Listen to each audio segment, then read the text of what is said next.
আকর্ষণীয় certified helmet কিন্তু gift আছে। ভাই সত্যি কথা বলতে গেলে এই বাইকটা চালানোর পর আমি মনে করি this is the best one. Business যেটাই করুক না কেন মানুষ উদ্যোক্তা হওয়াটাই মেন, এবং উদ্যোগটা আপনার হালাল উপায়ে। তো যখন আমার এই বাইকটা আঁচড় পড়ে তখন আমি খুব কষ্ট পাই এবং ভাবি যে কিভাবে এটা রিমুভ করা যায়। তো পরে আমি চিন্তা করলাম যে এই যে কুয়াংয়ের যেই আপনার ইয়েটা আছে, পলিশটা আছে, এটা খুব ইজিলি আপনি ওয়াটারলেস দিয়ে স্প্রে করে দিলেন, ময়লাগুলো চলে গেল। তারপরে ওয়াশ করে একটা পলিশ দিয়ে জাস্ট স্প্রে করে কিছুক্ষণ 10 মিনিট ওয়েট করলে গাড়িটা একদম নতুনের মতো চকচক হয়ে যায়। আমরা কিন্তু এখন চলে এসেছি কুষ্টিয়াতে। উদ্দেশ্য একটাই, যে কোয়াংয়ের প্রোডাক্ট ব্যবহার করে যে ইউজার আমাদেরকে প্রতিনিয়ত রিভিউ দিয়ে যাচ্ছে এবং সুন্দর সুন্দর রিভিউ দিচ্ছে, অন্যকে সচেতন করছে, সে কি ফিডব্যাক পাচ্ছে তার গাড়ি বাইক ইউজ করে, এগুলো বুঝাচ্ছে আমাদেরকে। তো আমরা সেগুলো কিন্তু অনেক ভালো ভালো ফিডব্যাক এখানে পাচ্ছি। তো আজকে যে আমরা কুষ্টিয়াতে আসছি, এখানে ইউজার হচ্ছে রয়্যাল এনফিল্ড ইউজার, এবং উনি খুবই শৌখিন যে একটা বাইকটাকে কোনো রকম, মানে আমরা এসে খুব পরিপাটি দেখতে পাইছি, মানে উনি প্রতিদিন মানে বাইকটা এত ক্লিন করে, এবং ওনার মুখে আসলে সুন্দর সুন্দর কথা শুনবো, আমি আর এগুলো নিয়ে না বলি। তো কোয়াং এর যে নতুন প্রোডাক্টের যে সেগমেন্টগুলো আসছে, zero drop wash, soft wash gel, তারপর গ্লস মিস্ট, এছাড়াও বাইকের জন্য হেলমেট স্প্রে, স্ক্র্যাচ অফ, এরকম একটা বিশাল সেগমেন্টের প্রোডাক্ট রেঞ্জ আসছে। তো এগুলো তো আপনাদের কথা না শুনলে তো আমরা আসলে এগুলোর সম্পর্কে আপনাদেরকে বুঝাতে পারবো না, বা আপনারা এটার এক্সপিরিয়েন্সটা পাবেন না। তো আজকে আমরা যেহেতু এখানে আসছি, আমাদের আহ, এই বাইকের যে পারফরমেন্স উনি পেলেন, আর একটা উদ্দেশ্য হচ্ছে যে উনি রয়্যাল এনফিল্ডের যে গ্রুপটা আছে সেই গ্রুপের মধ্যে উনি ওনার এক্সপিরিয়েন্সটা শেয়ার করছে। বাইক টেসলা মেরে দিয়েছে, এরপর যে স্ক্র্যাচটা পড়ছে সেটা কিন্তু কোয়াং এর এই গ্লস মিস্ট প্রোডাক্টটা দিয়ে কিন্তু সুন্দরভাবে এই স্ক্র্যাচটা রিমুভ হয়েছে। তো এই অভিজ্ঞতাগুলো আমরা শুনবো, এবং এটা প্রচুর ভিউ এবং শেয়ার হয়েছে, যে কারণে আসলে আমাদের কুষ্টিয়াতে আসা, যে ওনার সামনাসামনি আমরা এই অভিজ্ঞতার কথাটা শুনবো, এবং কিন্তু আকর্ষণীয় সার্টিফাইড হেলমেট কিন্তু গিফট আছে। তো এই টোটাল বিষয়গুলি আমরা যেতে যেতে শুনবো, যে আসলে ওনার অভিজ্ঞতাটা কিরকম হলো। আসিফ ইকবাল ভাই, আমরা কুষ্টিয়াতে আসলাম, আমরা এর আগে জামালপুরের একজন হেলমেট গিফট পেয়েছে, ঢাকায় পেয়েছে, তো এবার কুষ্টিয়াতে আসলে মানে আমরা আসলাম। তো এই এক্সপিরিয়েন্সটা একটু আপনি শেয়ার করবেন, আসলে আপনি রয়্যাল এনফিল্ড গ্রুপে কি এক্সপিরিয়েন্স শেয়ার করেছিলেন, এবং আপনার এই হেলমেটটা পেয়ে আপনার কাছে কেমন লাগছে? আসসালামু আলাইকুম। কুষ্টিয়াতে লালনের দেশে আপনাদের সবাইকে স্বাগতম। হ্যাঁ, আমি আসলে রয়্যাল এনফিল্ড বাইকটা চালাই 6 মাস ধরে। এর আগে চালাতাম আপনার ইয়ামাহা এফজেডএস ভার্সন 3, সেটা আরো 2 বছর চালানো হয়েছে।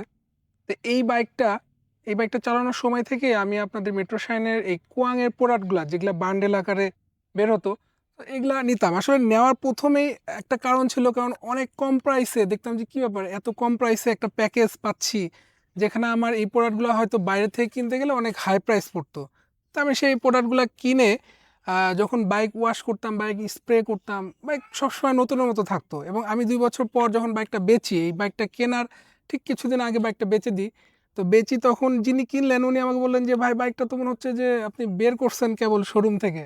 বললাম যে না ভাই, আমি এরকম কিছু প্রোডাক্ট ইউজ করি, এই জন্য আসলে বাইকটার এই অবস্থা। তো তারপরে আমার এই রয়্যাল এনফিল্ডের ক্ষেত্রে একই, আমি প্রায় প্রতি সপ্তাহে 2 থেকে 3 বার এই কুয়াংয়ের প্রোডাক্টগুলোতে ইউজ করি। আসলে ইউজ করাটার কারণ হচ্ছে এটা খুব ইজি ইউজ করা। মানে আপনার অনেক হ্যাসেল নাই যে দেখা যাচ্ছে পানি অনেক বেশি মারতে হবে, অনেক বেশি হাত নোংরা হবে, অনেক বেশি বডি নোংরা হবে, তা না। এটা খুব ইজিলি আপনি ওয়াটারলেস দিয়ে স্প্রে করে দিলেন, ময়লাগুলো চলে গেল। তারপরে ওয়াশ করে একটা পলিশ দিয়ে জাস্ট স্প্রে করে কিছুক্ষণ 10 মিনিট ওয়েট করলে গাড়িটা একদম নতুনের মতো চকচক হয়ে যায়। এবং এইটাই সবচেয়ে ম্যাজিকের মতো বিষয় আমার কাছে মনে হয়। আর সবচাইতে আমি আমি আসলে অনেকদিন ধরে ইউজ করি, কখনো রিভিউ দিই না। রিভিউটা আসলে মন থেকে দেওয়া। কারণ আমি এই একটা স্ক্র্যাচ পড়ে আমার এই যে ইনফিল্ডের পিছনে, এখানে লম্বা একটা স্ক্র্যাচ পড়ে, একটা যাই হোক আমি কারণটা আর বলছি না। তো সেই স্ক্র্যাচের পড়ার পর আমার খুব মনটা খারাপ হয় যে আসলে বাইক তো একটা সবারই একটা মানে নিজের একটা প্যাশন বলতে গেলে। যারা বাইক ব্যবহার করেন, অনেকে কাজে করেন, অনেকে ঘোরাঘুরির জন্য করেন, অনেক কাজেই করেন এই বাইকটা ব্যবহার। কিন্তু বাইকের গায়ে কিছু একটা আঁচড় লাগলে বা বাইকে কিছু লাগলে মনে হয় মনের ভিতরে আঁচড় লাগছে। তো যখন আমার এই বাইকটা আঁচড় পড়ে তখন আমি খুব কষ্ট পাই এবং ভাবি যে কিভাবে এটা রিমুভ করা যায়। তো পরে আমি চিন্তা করলাম যে এই যে কুয়াংয়ের যেই আপনার ইয়েটা আছে, পলিশটা আছে, সেই পলিশটা আমি হচ্ছে দিলাম ওর উপরে, দিয়ে সাথে সাথেই কিন্তু আমি হচ্ছে যে উইদিন 2 মিনিটস আমি পলিশটা ব্যবহার করি। এবং এইটা ব্যবহার করার পর ম্যাজিকের মতো উইদিন 5 সেকেন্ডস এটা চলে যায়, দাগটা চলে যায়, দাগটা বোঝা যায় না। এবং এইটা আমি যখনই গাড়িটা ওয়াশ করি, ওয়াশের পর আমি পলিশটা ইউজ করি, দেখি যে দাগটা নাই। তো এইটা আমার মন থেকে খুব ভালো লাগে, নিজের কাছে ভালো লাগে যে এত সুন্দর একটা ফ্যাসিলিটিস আছে, এটা সবার জানা দরকার। এবং আমি এই অভিজ্ঞতাটাই রয়্যাল এনফিল্ড যে ফ্যান ক্লাব আছে, সে বাংলাদেশ ফ্যান ক্লাব, এইটাতে আমি শেয়ার করি এবং বেশ ভালো আপনার রিভিউ মানে ভিউ হয়। তো এবং মেট্রো শাইনের পক্ষ থেকেও আমাকে ফোন করা হয় যে আপনার এটার জন্য একটা গিফট আছে, এবং আমি সত্যি এটাতে খুব আনন্দিত। এবং তারা আমাকে সুন্দর একটা সার্টিফাইড হেলমেট গিফট করেন। তো এটার জন্য মেট্রো শাইনকে ধন্যবাদ। এবং আমি চাই যে আমি এটা চাই মানে কি, আমি আপনাদের কাছে রিকোয়েস্ট করবো যে আপনার একবার হলেও জিনিসটা, প্রোডাক্টটা ইউজ করে দেখেন, আশা করি ঠকবেন না। খুব ভালো মানের একটা প্রোডাক্ট ইনশাল্লাহ। আসিফ ইকবাল ভাই, আমরা যে এখানে আসলাম আসলে আপনারও কিন্তু, আমরা যে শুধু আপনার এই যে কোয়াং এর কথা বলার জন্য কিন্তু এখানে আসি নাই। জি। মূলত হচ্ছে যে আপনার যে রাইডিং এক্সপিরিয়েন্স, আপনি যে এর আগে বিভিন্ন বাইক চেঞ্জ করেছেন বা আপনার এই রয়্যাল এনফিল্ডের আপনার যে 6 মাস ব্যবহার করছেন, আপনি পারফরমেন্সটা কেমন পাচ্ছেন, তারপর আপনার যে ক্যারিয়ারের যে কিছু ইনফরমেশন আমরা একটু শুনতে চাই, যে আসলে এখানে কিন্তু অনেক নতুন যারা উদ্যোক্তা হতে চায় বা যারা ক্যারিয়ার নিয়ে স্বপ্ন দেখে জি, জি। বা বাইক যারা রয়্যাল এনফিল্ড এখনো কিনে নাই, তারা কি চিন্তা ভাবনার মধ্যে আছে যে আসলে আমি কিনবো, বা অনেকে কিনে আবার বিক্রি করে দিচ্ছে শুনছি। তো এই ব্যাপারগুলো নিয়ে একটু শুনতে চাই, যে আপনার এখানে বাইকের ব্যাপারটাই যদি আমি শুনি, যে পারফরমেন্স কিরকম পাচ্ছেন বা আপনার কাছে কেমন লাগছে। না আসলে আমি এ পর্যন্ত ৩টা বাইক ব্যবহার করেছি। ফার্স্ট বাইক ছিল আমার হোন্ডা লিভো। তো এটা আমি ঢাকাতে দেখা যাচ্ছে ছোটোখাটো জায়গায় আপ ডাউন করতাম, বা ভার্সিটি যখন পড়তাম তখন এটা ব্যবহার করতাম। এরপরে যখন ব্যবসা স্টার্ট করি, তখন আমি ফার্স্ট ইয়ামাহা এফজেডএস ভার্সন 3টা কিনি, এবং এইটা আমি বেশ 2 বছর চালাই এবং খুব আরামের সাথে। আসলে ওটাকে কমফোর্ট কিং বলা হয়। তো খুব মানে দারুণ অভিজ্ঞতা আমার, ইয়ামাহা ভার্সন 3টা নিয়ে খুব অনেক ভালো অভিজ্ঞতা ছিল। তো তারপরে যখন রয়্যাল এনফিল্ড আসে, আমি আসলে রয়্যাল এনফিল্ডের ইয়েটা পাই ইন্ডিয়া থেকে। ইন্ডিয়াতে আমার বেশ কয়েকবার চিকিৎসা পারপাসে যাওয়া হয়, এবং এইখানে দেখতাম যে ওখানে এই রয়্যাল এনফিল্ডটা প্রচুর, মানে অনেক ইউজ চলে, এবং দেখে খুব ইয়ে লাগতো যে বাহ, এত সুন্দর স্টাইলিশ একটা ক্লাসিক লুকের একটা বাইক আমাদের দেশে নাই কেন। তো যখনই এটা আমাদের দেশে আসে, এবং আমার ফার্স্টেই আমি এটা চাইছিলাম যে বুকিং দিব, ওখানে গিয়ে বুকিং দিব, তো পরে দেখি যে না, বুকিং স্লট এতটাই হয়ে গেল যে বাতিল। পরে আবার 2-3 মাস পর, তো সেকেন্ড স্লটে যাই হোক আমি বুকিং দেই, এবং বুকিং দেওয়ার কিছুদিনের পরেই আমি বাইকটা পাই।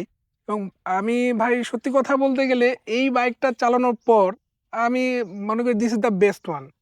কারণ এই বাইকে যে কমফোর্ট, রাইডিং এক্সপিরিয়েন্স, আপনার বিশেষ করে হাই রুটে, আপনার লং রুটে রাইডিং এক্সপিরিয়েন্সটা অসাধারণ। আর এটার অয়েল কনজাম্পশনটা একটু দেখা যাচ্ছে যে যারা ইকোনমিক চিন্তা করে তাদের ক্ষেত্রে হয়তো একটু ইয়ে হবে, কিন্তু তারপরও অতটাও না। হয়তো আপনার আমার যায় 35-36 কিলো যায় পার লিটারে, এটা এনাফ আমার কাছে মনে হয়। তো আমার রয়্যাল এনফিল্ড নিয়ে এক্সপিরিয়েন্স। আর আমি হচ্ছে যে এখন একটা বিজনেস করছি, এটা হচ্ছে ফার্মেসি বিজনেস। আমার কুষ্টিয়া দৌলতপুর উপজেলা বাজার, যে থানা বাজার আছে, তো সেই থানা বাজার উপরেই এই শপটা আছে। তো আমি চেষ্টা করি যে মানে এমন একটা, আমি শুরু থেকে এই ইয়েটা ছিল যে এমন একটা বিজনেস করবো যাতে মানুষের সেবা করতে পারি। হ্যাঁ, এবং সেবাটা এই ফার্মেসি বিজনেস দিয়ে সবচেয়ে বেশি দেওয়া যায়। এই জন্য আমার এই বিজনেসটা নেওয়া। এবং বিজনেস যেটাই করুক না কেন, মানুষ উদ্যোক্তা হওয়াটাই মেন, এবং উদ্যোগটা আপনার হালাল উপায়ে। যেমন আমি মেট্রো শাইনের ওনার মাসুম ভাইয়ের সাথেও কথা বললাম, উনিও একজন উদ্যোক্তা, এবং আল্লাহর রহমতে সফল একজন উদ্যোক্তা। তো আপনি যে কোনো জিনিস নিয়ে ব্যবসা শুরু করেন, পিওর হার্ট, পিওর সোল নিয়ে শুরু করবেন, দেখবেন ইনশাল্লাহ এটা শাইন হবেই। হ্যাঁ, যেমন ভাইয়ের মেট্রো শাইনের কুয়াংটা এখন আল্লাহর রহমতে অনেক শাইন করছে, এবং বাইকও শাইন করছে, ওনার বিজনেসটাও শাইন করছে। হ্যাঁ, আমারটাও আলহামদুলিল্লাহ ফার্মেসি খুব ভালো চলছে, আমার বাইকও ভালো চলছে, এবং আলহামদুলিল্লাহ কুয়াংয়ের প্রোডাক্টগুলো বেস্ট।